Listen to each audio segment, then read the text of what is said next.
Nous parlons cette fois de l'énergie, vecteur de développement, vous le savez très bien. Face au délestage, le gouvernement fait l'option du mix énergétique, 50 mégawatts du solaire qui seront bientôt injectés sur le réseau de la Sonabel. Sur le terrain, Agreco, la société en charge des installations de ces équipements s'affaire.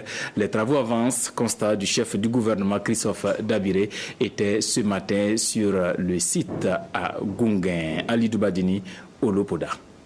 Ces conteneurs sont dotés chacun d'un générateur d'une capacité d'1,8 watts et ce sont une trentaine de groupes que la société Agreco a installés ici dans l'objectif d'injecter 50 mégawatts dans le réseau de la Sonabel, la Société nationale burkinabé d'électricité. Une solution d'électricité temporaire qui va pendant 3 ans permettre à la Sonabel d'équilibrer l'offre et la demande. C'est une solution qui vient rendre les options politiques que nous avons eu à prendre avec le président du Faso, à savoir faire que, en plus des interconnexions que nous sommes en train de réaliser avec la Côte d'Ivoire, qui nous produit déjà 70 à 80 mégawatts, qui nous injecte 80 mégawatts sur notre réseau, nous avons fini la solution d'interconnexion avec le Ghana et bientôt nous allons avoir près de 100 mégawatts qui vont arriver. Et cette solution va venir compléter tous les efforts que nous sommes en train de faire pour renforcer un peu notre sécurité énergétique.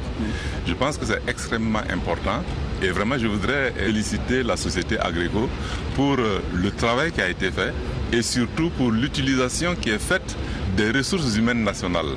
Parce qu'il y a beaucoup de compétences nationales qui contribuent à la réalisation de ce projet.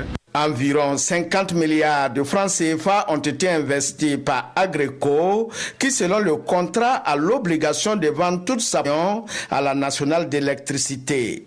Une contribution qui va sans doute soulager la Sonabel, engagée dans de grands investissements visant à amoindrir le énergétique.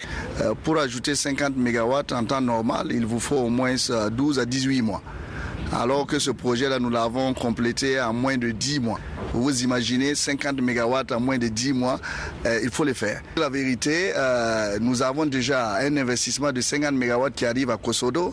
Nous avons un projet aussi de 150 mégawatts qui va arriver donc à Ouaga Est. Et nous avons donc grosso modo autour de 200 mégawatts d'investissement structurel que nous allons ajouter. Donc je voudrais rassurer la population de ne pas s'inquiéter.